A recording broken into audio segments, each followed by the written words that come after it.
Black Hills Information Security, the leaders in penetration testing and active defense. Email consulting@blackhillsinfosec.com to request a quote today. Threat Connect is the industry's most widely adopted threat intelligence platform, built to unite the people, processes, and technologies across your security team, your organization, and your entire ecosystem of partners. Threat Connect's threat intelligence platform enables your team to collaborate, analyze, and make sense of threat data all in one place. Empower your team towards fast and efficient analysis that leads to decisive action. Transform your entire threat detection and response program today. Claim your free account at threatconnect.com/securityweekly. Endgame automates the hunt for both known and never-before-seen adversaries and enterprise networks. Built on unique knowledge of the adversary's tools, techniques, and tactics, Endgame's centrally managed agent prevents, detects, and responds to advanced adversaries at the earliest stages of the kill chain without prior knowledge. Endgame, automate the hunt. Welcome back, everyone, to Security Weekly. This is our security news segment for this evening. Where do you guys want to start? Sex robots, Yahoo? Sex robots. That was a silly question. Duh, that's why it's number one in the list. No, it just happened that way. I have a script now for that, like Mike was talking about before. I automated everything with a script. Yeah, the problem is that you're probably reading that on the toilet when you put in there. I automated I haven't automated my sex robot. I do not have a sex robot. These new sex robots, though, I don't know why this is a story. I thought of you when I added this. I don't know what this has to do. This has nothing to do with security except... The sad part is you probably did this while you're on the toilet, so that meant you were thinking about sex robots and me on the toilet. Yes. I don't know if I'm comfortable with that. You should not be. But these are... Second Life! But these are self-heating. Sex robots could soon have warm skin in all the right places. Well, do you have to spit on it and rub it first? Or No, it's self-heating. Oh. There's no... Well, so no work required on your part. Right. You just push a button and she warms up. But what happens... what happens when there's Wi-Fi or Bluetooth in your sex robot and someone overheats it on you? Yeah, I was going to say... That was my tie to security. I was going to... Let me just say for those yelling, it's like, you know what else heats up the partner is foreplay. You should try it sometime. Wow. Sex robots could, to quote the article, sex robots could be proved to be beneficial, he said, primarily for people who are very shy on coming into the dating world. I just want to say they just write themselves. We just can't get through the story about how bad Larry wants to do a penetration test on sex robots. The programming USB ports in the butthole. That's why I wanted to add the story just for that line. RenderMan... I've been waiting like 3 days to deliver that line. RenderMan has a new project that he's working on. It's called the Internet of Dawn. Dong. DON.GS. So the Internet of Dongs. Okay. And he's actually working with a bunch of sex toy manufacturers to acquire their devices and pen test them. Or they pen test him. Hey, no, whatever you're into. For some reason, it never gets old talking about. I started it. Just to deliver my corny joke, I started it. It's because as the old man here, I'm 12. Yes. The Internet of Dongs. Excellent. So let's see. Let's go somewhere else. Yeah, it's good. You guys have stories. Go ahead. Yahoo. Jack had Yahoo. Just Yahoo. Just Yahoo. So what is this thing? They spied on our email. They read my spam, like Larry was saying before. They apparently responded to request and put in a backdoor. If you read, there are a whole bunch of articles, but basically they put in a backdoor and they bypassed the security team in doing it. The time that this happened happens to correspond with the time that Alex Stamos happened to leave Yahoo and join Facebook. That's why I added that story. Some people allege that that's why he left. Yes. I haven't heard it from Alex. I think it's a safe assumption, but I'm not going to put words into his mouth. Ars Technica reported that same story. Right. He's, the timing is such that, necessarily. But the thing is, he hasn't said anything about it because he was under NDA and he was an executive and he took.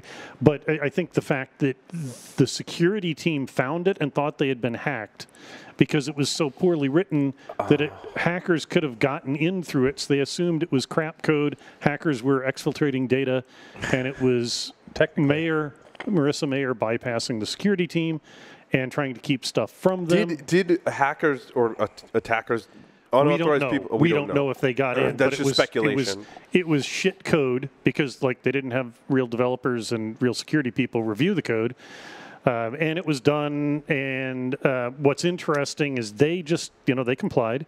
The other Yahoo story that I've got in here, which we had talked about before, which is that Yahoo hiding the breach that they had. Mm-hmm. I said it, and a lot of, I'm not alone in having said, I wonder if they lied to the SEC or to stockholders in filings. Well, it looks like they're going to be a test case with the SEC. Oh, no. And nobody ever wants to be a test case. And the idea of being a test case with the SEC. That's bad. Grab your ankles and kiss your ass goodbye. Now, their stock value hasn't tanked. What? Interesting. But their stock value is largely based on their holdings because Yahoo's worthless. But is Verizon going to make a bid for them with an SEC investigation hanging over their head? Likely not. But Yahoo will survive because of their holdings. That's, what they're holding. No, that was the last story. But it's worth tagging onto my story number 5, which was Signal Open Whisper Systems got a subpoena.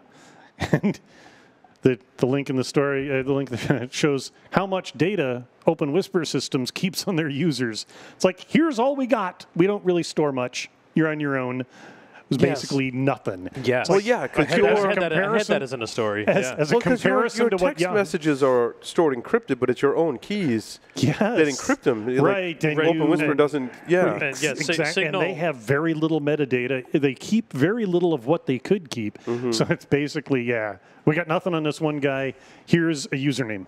Right. Done. Yeah. What was it? Signal was the one that I had the story in there about was that that they've got when the account was created and the username, and that's it. Yeah, that's about it. So it's I'm a big fan of Signal now. I was kind of late to the game with Signal. Yeah, but I'm a big I always fan. think of it as Red Phone and whatever. Because it was on Android as individual apps first, and then they rolled them together on iOS and the text and voice, and then Red Phone and then they rolled them together and called it Signal. Do you use it for secure? I don't use it so much for secure calling as much as I probably should. I have a couple of people that I use it for secure calling that I probably don't need to. The problem is if you just suggest that someone use Signal, they think it's spam. I find no one does it. No one does. Even in our field, no one really does it until they actually talk to someone or read about Signal, and then they're like, I've had a couple of, I've had some B-Sides Las Vegas conversations with Banshee because we both are security aware and obviously to each other, but it's not because we're doing anything sensitive. It's we're a 501c3. Just ask, and I'll tell you. And if you don't want to ask me, ask GuideStar. Right. So, to your point, it's not that we need it. But and there's a great browser plugin too. It solves some of my problem because the users have to be on Signal to do it. Right. When someone sends you a text message and you're on a computer, everyone struggles with this, right? If you're not on Mac and iPhone, that's the one thing that I miss from being iPhone and Mac is through iMessage, you get all of your text messages on your computer. Yeah, the other one that I find too, Signal does that for me you. with Signal, for Signal users. Signal users, and it's a Chrome plugin, right? It's a Chrome plugin. Yeah. For me, Signal, I tend to miss messages on Signal because, with the messaging, iMessage. But the way it works on iOS, you can't change your default text message app. On Android, you can change your default text message app to Signal. Right. So and it'll just send it unencrypted to people who don't have Signal. Yeah. So iOS, it will show up. And it's a separate app. And it'll put the message up on the screen, but Signal goes away. Yeah. iMessage, it stays. Yes. So that's the part that drives me nuts. So. That's one thing I did not like about iOS is I couldn't change my messaging default app. Yeah, my default app. Speaking while we're on that subject, Google Pixel. Any thoughts? They changed the name. It's really expensive, is my fault. It's really expensive. For the equivalent of the 6P that I have now, it's $768 for a 32 gig phone. Right. Now, Wow. you may say 32 gigs is not a lot. However, I don't really store all that much on my phone anymore because really, like Google's claims of storing everything in the cloud, I don't store anything on my phone anymore. Like my pictures all get stored in Google's cloud, which is you got to be careful what you take pictures of. Yep. And realize that it is on the cloud. I mean, they're not public, but public air quotes, right? Right. They're public. Whoever can get access to it in the cloud. So that's one of those trade-off kind of things. Yeah, for me, there's definitely stuff that gets stored on my phone, like music and audiobooks and that type of stuff. Because there'd be places where I can't do cloud services, like on a plane. I couldn't do that. Sorry, I moved it out of my way from my drink. So Yeah. So that disconnected time, or look, with my road trips through the mountains and stuff, there's stuff you want: audiobooks, podcasts, enough music to get you through whatever you're doing. Right. I see. And there's no micro SD card reader. Oh. You got to go to a Samsung phone to get that. And bonus, it acts like a destructive weapon. Right. That's right. yeah, Completely random, but it will act like a destructive weapon. Did you hear that yesterday? They evacuated a It's Southwest plane. flight, yeah, in Louisville. And because the guy's phone started to smoke. And it was a new one. It was a replacement to the one that was fixed. Fixed in air quotes. Fixed in air quotes. I don't know what I'm doing. It's too bad. As you and I said when they first announced it, my son and I talked about it. You and I talked. I was going to get a Note 7. What a sweet looking Mitch. And it just kind of hold off, and like 10 days later, like boom. And then what was it, last week? The Samsung washing machines that are blowing up now too. It's like, good Lord, I'm waiting for my TVs to blow up now. No, they just let pop-up ads. The thing about Samsung phones, your though, Samsung TV will just be used to DDoS poor Brian Krebs. Oh God, that's true. That's a good segue. Mm-hmm. One more thing on Samsung. I don't like the crapware, and I don't like the delayed updates. That's why I switched to Google devices. Mm-hmm. You pay. It was $500 for my 6P. Right. I would. So if anyone's in the market for a 6P, nice. I would contact me. The delayed updates and all the crap where I would never buy an Android device that didn't come from Google. Yeah, that's pretty much the consensus. There was an intentional delay there. I would never buy an Android device. That didn't I don't know what. I guess I don't know. It's time to replace my Note 4, but I don't know where I'm going because I use. Everyone's complaining that it's not like a big. It's like, dude, it's a phone. Like, why does it have to be something? And you know what? It's got a headphone jack. I know. It does have a headphone. Although people say that's not a big deal. Apparently, it was a big deal when the iPhone came out. Well, I don't know. I mean, anyway. and I hear you can drill a hole in your iPhone to get the headphone jack just buried in you. Oh God. And recharge it in the microwave. Yep.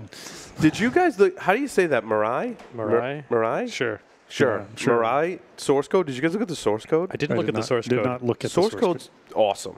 And the other one too. Did you see the one that Johannes did?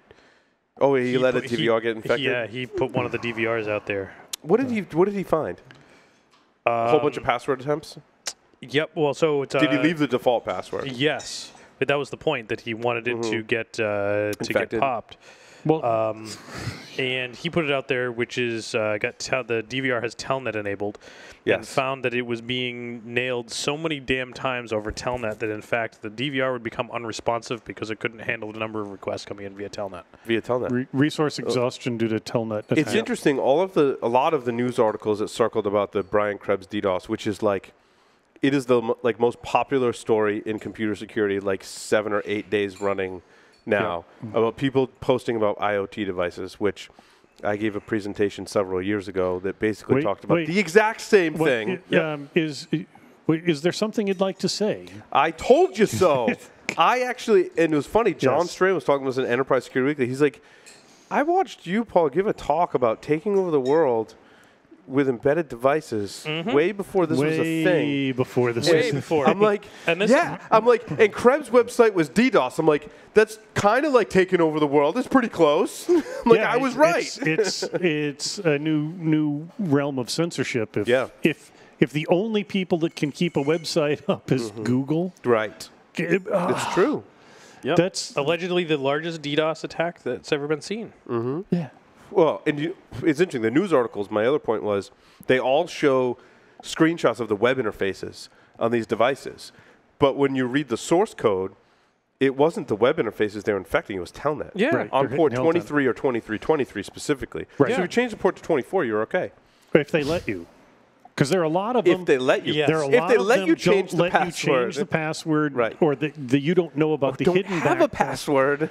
And then a lot of them have, I mean, this is true of network gear today. If you don't buy high end, and even if you do, the web interface, even if it has HTTPS, it's HTTP is enabled by default, right? They want you to be able to get to it and configure it. Right. So even stuff where they know better, they don't. And this isn't And a so on move to SSH discussion either. No, Because this that doesn't help. They're not sniffing the passwords. They're just logging if the in. password is root and root, or root and tour, It doesn't matter. It doesn't matter what protocol you use. There was like 40 different passwords in the in there the was a source list code. of 61. 60 was it 61? And like 32 of them did 80% or something. I forget the exact And they number. got 300,000, Yeah. and that was enough to create the largest denial of service attack in the and world. that was the thing there that most people reported, but not everybody focused on, is that was not a reflective attack. No, that was That direct. was a direct attack. So if you think if they did reflection and amplification with that much, Google can't stay up under that. Or if they somehow were able to infect over HTTP web interfaces. I don't know. I mean, it's more difficult because what they were doing with Telnet was they were telnetting if they got in, the way they were figuring out if they got in, they actually had a block of code that looked at the responses and looks for a prompt. Yes. So they look for pound sign or greater than sign or some sign, and they had like all these different things. They look for a prompt. I'd be interesting. You going back to Johannes' story is I didn't look at the code closely enough, and I'm not an expert in detecting buffer overflows inside of source code. There are people that do that for a living, right? I was wondering, like, what if you were able to set your prompt to like a payload, if you could infect back, because they're reading the prompt, they're reading data from you. There probably was a length limit. Well, so that's interesting too. So Johannes, could you, if you set it to a string of 256 X's to be your prompt, could you crash there? The other one that might be kind of interesting would be too to maybe I don't, and again not knowing what the flow of the code was. That the way they're detecting honeypots and some other stuff was by issuing a busybox command and waiting for a specific response. So what happens if you set your that's a good prompt to just that specific response, knowing that the command terminated before you even executed it? Right. So you could protect yourself. Better to set a good password if you can. I mean, if you can't change the password on the device, chances are you're not going to be able to change the prompt on the device unless you're modifying the firmware directly, in which case if you're modifying the firmware directly, you might as well just change your password while you're in there. Right. Or, better yet, disable Telnet altogether if you don't need it. Right. So unless that's the only way you can manage the device. I mean, there's lots of different... Well, So but that means that it's... Go ahead, Jack. Of course, there's UPnP turned on all of these, so it opens all of this shit to the internet, right? So that it can use their shitty web app and their shitty iOS and Android app to get to these things. And it was also interesting, they compiled their payloads in like all the different ARM and MIPS architectures and had code in there to determine what architecture it was and uploaded the appropriate. So that was like what we were saying, that there's some level of protection in all these devices basically running on 8 million different processors. Yep. Right. They got 300,000 with a couple of dozen, not even a couple of dozen worth of payloads that they cross-compiled. So yeah. I thought the programmer wasn't a brilliant engineer, but they're pretty good. Yeah. It was my estimation of the code. Yep. If people do analyze the code, or you find someone who's analyzed the code in depth, I mean, I only spent like 15 or 20 minutes, or maybe a half an hour at most, looking at it, just to determine a couple of talking points like that, and I found it interesting. If someone analyzed the code, or published. You found someone who published an analysis of the code. I'd like to read it. Please send that psw@securityweekly.com. I'd like to read it. The problem is when you Google search for it, all you find is the news outlets reporting that IoT devices were used in the largest botnet attack, and there's dozens and dozens and dozens of those articles everywhere. So I can't find any real information about this attack. I had to really search for the source code, because when you Google for it, you get all the news articles. Yeah. Yeah, right. And this is funny. This whole thing coming full circle. Yes. And we did all that work on embedded devices. IoT used to be called embedded devices, and then you spoke on it about taking over the world. Yep. And last week at DerbyCon, we released the Internet of Things attack methodology, IOTA.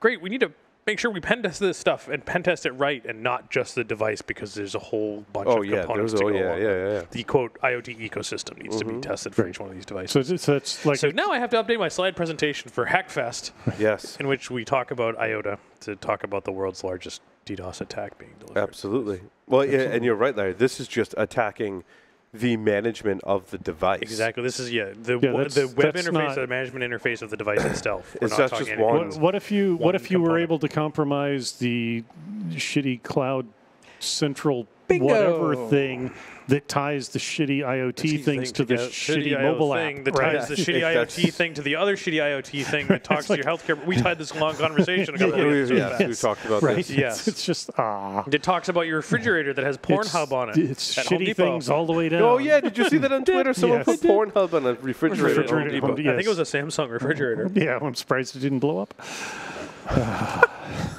Blow its load, as it were. Oh, it blew up. It blew up. Blew up with porn. Larry, you have more. Larry, more stories. My story number 8 is my turn to do what you just did. So anyway, there are a couple of different articles, one from the Register and one at NIST on IEEE report, which says, paraphrasing, people are tired of all of our security crap, and it's somebody else's problem, and they have security fatigue, and users feel hopeless and act recklessly, and thinks their banks should protect them, and their email providers and everybody else should protect. And I don't know, 2 years ago, we were having a conversation. I'm like, hey, we finally got everybody's attention. Security has everybody's attention. We'd better do a good job, because they're going to get sick of it, and they're going to get burned out, and they're going to tell us they don't care anymore within a couple of years, and told you so. We had our moment in the sun, and now we all have skin cancer or something like that.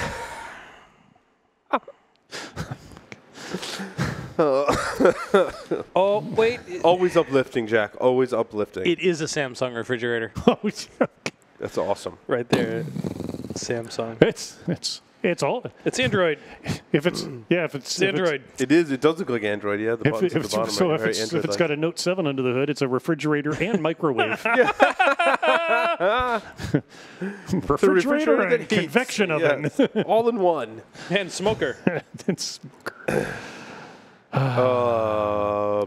Where's Santa when we need him? Because I got a couple of chip and pin stories, but I know he's never here when you talk about chip and pin anymore. We'll save those. There are a couple of things on chip and pin, chip and grin, whatever. What else you got? I can't read. Why are malicious attackers using IoT devices? God. Because they can. Someone read my presentation from 4 years ago and took my goddamn bullet points. Yeah, why do bank robbers rob bank? Why don't they rob convenience? Oh, wait, never mind. Yes. I had to give a presentation at ISSA in November. I should just dust off the old one and change the date, and I could give it exactly as it is, and it'll be totally relevant. Right. And the sad part is, and we fixed nothing. Right. You're right. We're just more vulnerable than we were. We fixed nothing. You know what? That would be awesome. In that you go and give the presentation, and again, Larry. Fuck. And at the end, you go, I gave this presentation for the first time. And by the way, yes, you know what? I'm going to do that. You should. I'm going to do that. You should. I'm going to start the talk by lying and telling them it's the first time I've given this talk. Which I'll change. No, don't do that. I'll change one thing. Just give the presentation. So I'm not lying. No, because the end would be the new part. That's true. But I wouldn't lie at the beginning. Just go into your thing, IoT, and blah, blah, blah, change embedded devices to IoT. And search, replace. Search and replace. By the way, here's me giving this presentation. And show a picture of me. A link to my YouTube video. It's on YouTube somewhere. I gave it somewhere. They YouTubed it. They had to. BrewCon? I gave it a BrewCon. CohogCon? Yeah. I gave it a BrewCon. No, CohogCon was a different one. No, not CohogCon. B-Sides Are Down. No, that was a different one. That was something about a nursing bra or something. Wow. It wasn't an IoT nursing bra either. That's disappointing. Oh, boy. Anyway, hackers at BuzzFeed. I don't know what that's all about, really. Does anyone... What is... BuzzFeed has accounts? I didn't... Yeah. Why do I need to create an account with my news service? What is that all about? I don't know, but just talk They to all want me to create accounts, New York too. Times, Providence Journal, Wired, Forbes. They all want me to create accounts. So they can deliver targeted advertisement. So they can deliver. That's what, if you go to them with an ad blocker, they're like, oh, we'll actually show you the content if either, one, you disable your ad blocker, or two, you can keep your ad blocker if you create an account with us. And I'm like, screw you, I'm finding this article somewhere else, which sometimes when they got the exclusive on something is difficult. Yep. And then you have to go to it in a VM or something. Tor browser or something Tor browser, something.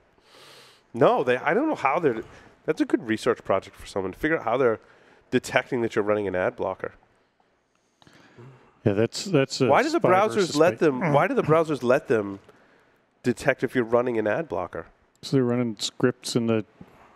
They're running scripts on the page that are right because you can't see anything without scripts, and the scripts tell them all sorts of shit. They're telling if their scripts have run or not in the browser. They're seeing if they're seeing if it just it's. I guess they can't, but the browser can't in that case prevent it. Then. Yeah, we've talked about that before. There's people yelling at me right now. If you don't, First life, I'm just thinking out loud. Second life, Half-Life.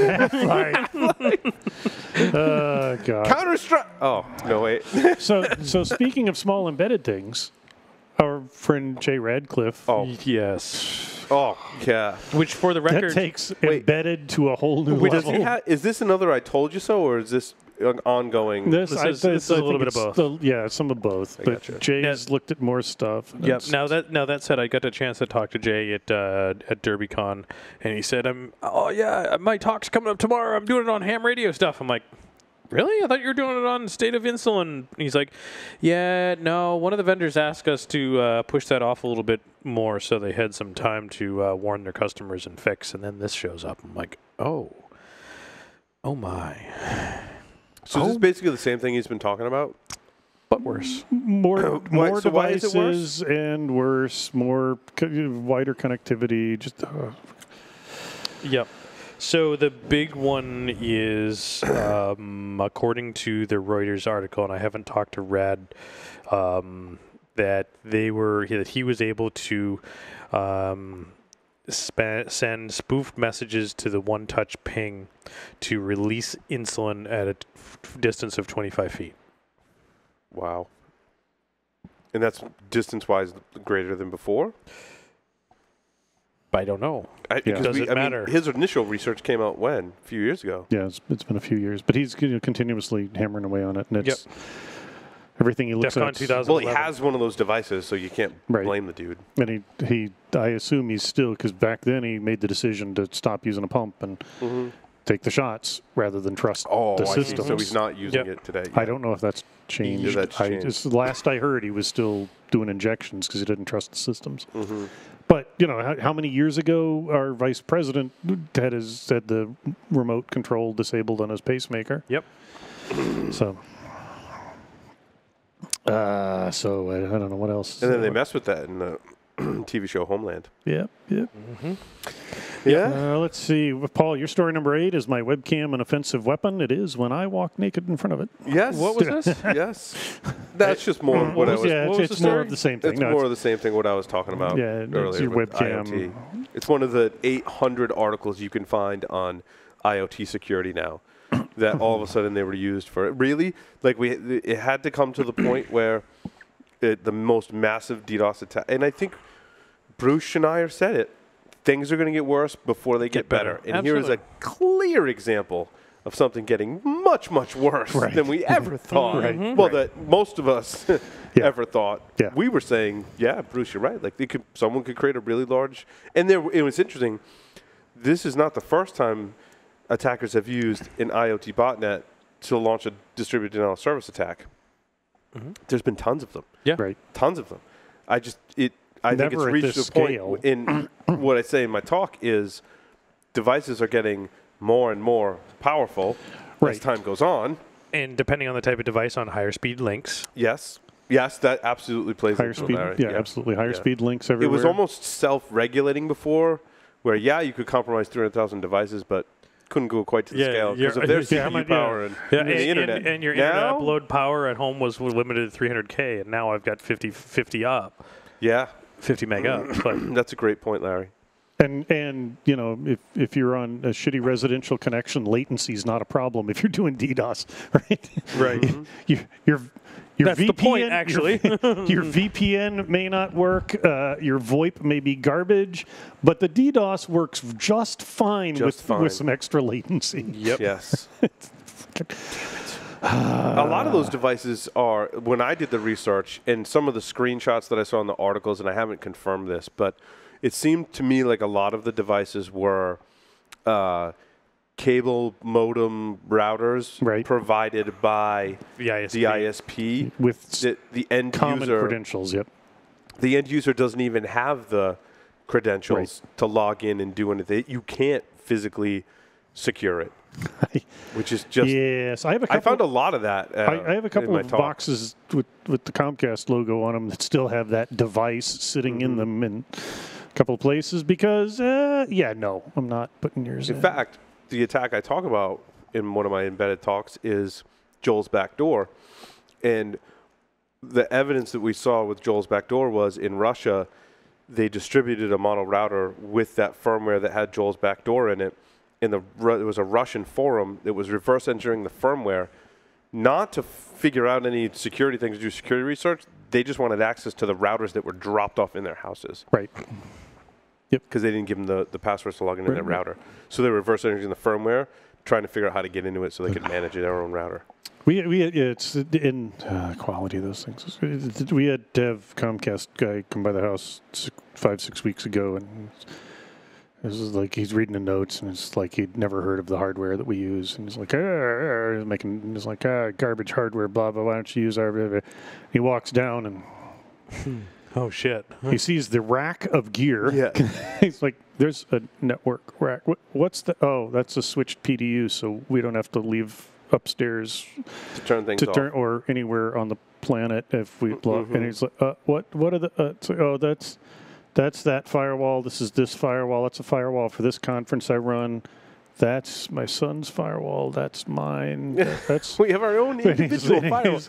I like how you and your son firewall yourselves off from each other. We each have our own networks that we manage. What's that really big noisy one? Oh, that's the password, GPU password cracking. Right. Right. So there's like, what is all? It's like, oh, well, there's his network and my network and the network my wife's computer's on, and then there's the networks for the conference stuff, and the guys, Yeah. In general, I don't like to talk to any of the internet TV providers. The guy just like, okay. I'm sure they're nice people. But he like walked in and with the tip, and I don't blame him because the stuff they normally see is a nightmare, and this was a cabling issue on their part of the cable. Yep. But he was like, all your stuff is gone. Oh. And he takes a look at it, and he like walks upstairs to see my son, and he's like, oh, hi, I work for Cisco, where my son works for OpenDNS now, and it's like, ever heard of Nessus? I'm like, oh, okay. Well, this is what the bullshit thing is like. I'm not. I'll let my manager argue with these assholes. But we weren't a jerk to the guy. It was just like, I know everybody says they know what they're doing. We could have made some mistakes, but don't be a jerk to that guy. Even no matter how much you want to, they're not happy to be there either. But yes, I try and avoid bringing those people out. Like I had to take my cable. I had to take my cable card out of my TiVo, which I'm getting rid of, and I put it in my new HD home run, and I'm like, I'm gonna have to call Verizon. I was like dreading. I was putting up. My wife's like, just call now. Like the kids are being quiet. Like take advantage of that and just call. So I got on my call, and actually HD home run gives you a number to call, which is like the direct number to an automated system where you enter your M card ID, your host ID, and some other ID. I forget it was there's 3 IDs you had to enter. And they're like, just enter those. And so I after I fumbled with the prompts for a while, because I'm like, no, it's not a new card.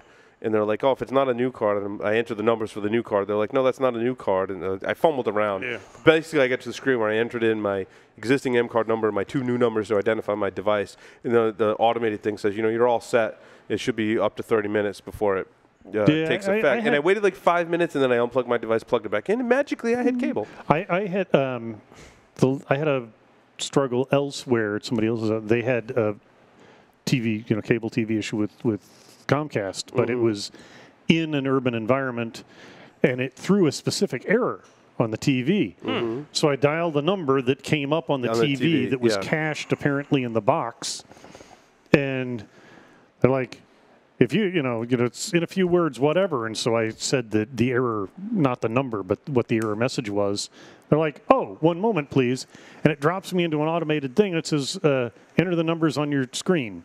And I'm sitting there, like, ready to curse. And I'm like, give this up to 30 minutes, like you said. And I'm like, oh, okay. And I'm going to hang up the phone, and I look up, and the TV goes, floop. It's like, oh. And all of the TVs in the house, plump, plump, plump. Right. It got reflashed, and up they went, and magically the network came back up, too, because apparently it rebooted the cable modem in the process. So it was like my wife's, reflashes everything. Like my wife's iPhone was the same thing. Because we just changed out our iPhone. When those systems work well, they're beautiful. I remember being at Best Buy, and like it was in some funky state where it wasn't activated, but they thought it was activated. And I bought it at Best Buy, and they wouldn't let Best Buy do it. And I went to the AT&T store, and I'm like, dude, I just need you to update my the SIM ID is the CCI. Someone's yelling at me. Something like that. CICD, something like that. Yeah, the longer one. Whatever it is.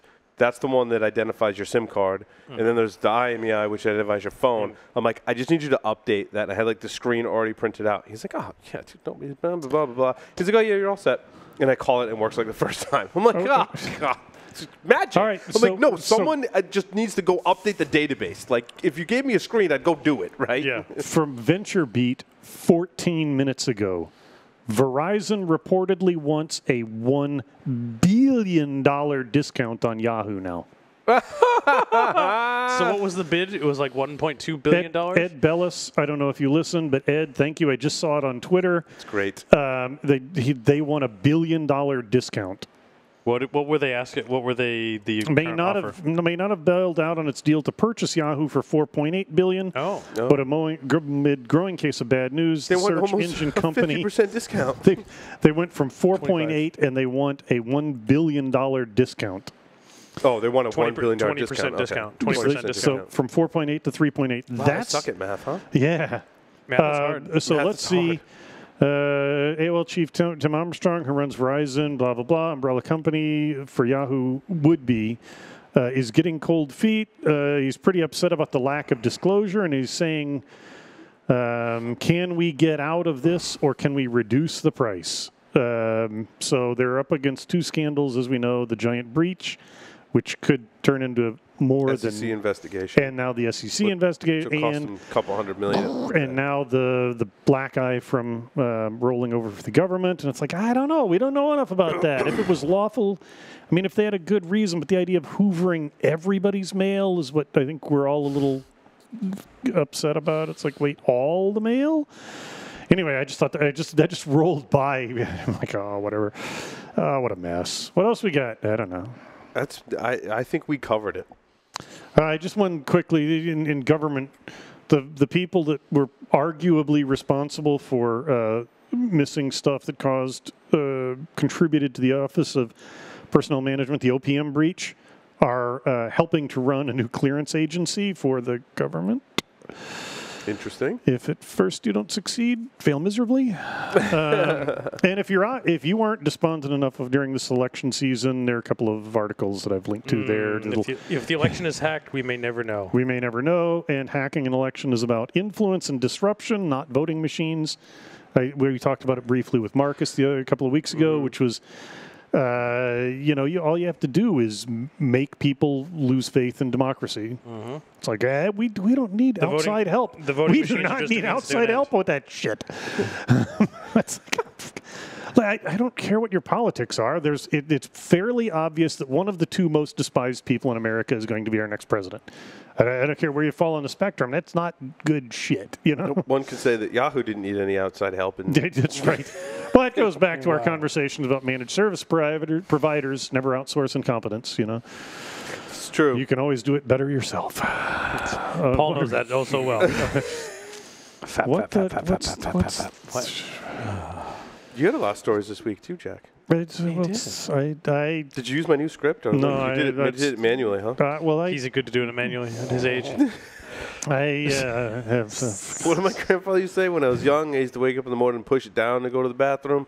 He's like, now when you get old, you got to lift it up.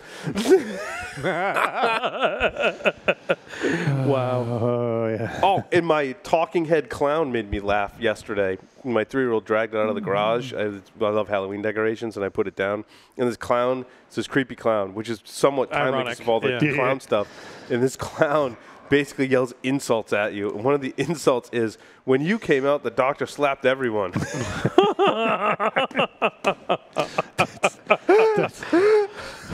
Wow. That was clowns the Rodney, are funny. That was my like point. The Rodney Dangerfield thing. When he was born, the doctor slapped him, and then he let all the nurses have a turn too. Yes. No respect. Shit. I tell you, I get no respect.